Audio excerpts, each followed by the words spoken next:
ini pun bebas dari penjara yang telah mengurungnya selama 2 tahun. Namun semua media datang untuk meliput prestasi Gautam berkat novelnya yang habis terjual sebanyak 5 juta kopi. Beruntungnya sahabat Gautam segera membawa dia untuk pergi dari sana, dan ternyata Arya mengajak Gautam untuk pulang ke rumahnya yang kini sudah direnovasi. Namun Gautam merasa keberatan karena rumah ini penuh dengan kenangan ketika masih bersama Yamini. Di sini Gautam masih menyimpan trauma yang begitu berat tentang masa lalunya. Lalu keesokan harinya Gautam melakukan peluncuran buku terbarunya yang berjudul The World Famous Lover.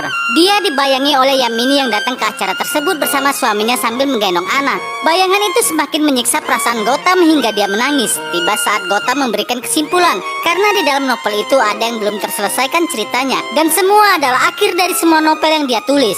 Gautam sengaja membuatnya demikian sebab buku itu sendiri bercerita tentang kekasihnya Yamini. Tidak terasa air mata mengalir setelah dia mengungkapkan perasaannya yang membuat para penggemarnya terkesima mendengar cerita cinta yang penuh dengan derita itu. Dan semua adalah tentang pengorbanan cinta dikarenakan Yamini memilih pilihan lain yang dijodohkan oleh orang tuanya. Itulah sebuah penyesalan yang tidak dapat berkompromi dengan dirinya. Lalu sehari kemudian pada saat Gautam sedang duduk di sebuah taman, ayah Yamini mendatangi Gautam untuk menceritakan apa yang terjadi setelah Gautam dipenjara. Ternyata Yamini juga telah menyesali apa yang dia lakukan kepada Gautam, sehingga Gautam mendekam di dalam penjara selama 2 tahun. Dari kabar masuknya Gautam di penjara hari itu, Yamini pun telah membatalkan pernikahannya dan mengurung diri di dalam rumah selama 2 tahun juga. Yamini masih sangat mencintai Gautam. Meskipun Yamini tidak berbuat kejahatan seperti Gautam, namun Yamini telah menghukum dirinya atas apa yang telah dia lakukan kepada Gautam.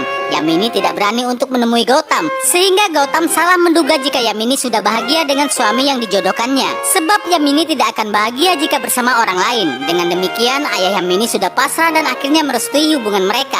Setelah pembicaraan itu, Yamini pun akhirnya memberanikan diri untuk keluar menemui Gautam. Lalu tanpa berkata-kata, Yamini pun duduk dan berbaring di pelukan Gautam yang sangat dia rindukan. Kemudian dengan manjanya, Yamini pun mengajak Gautam untuk pulang ke rumah mereka. Nah guys, begitulah akhir dari kisah ini.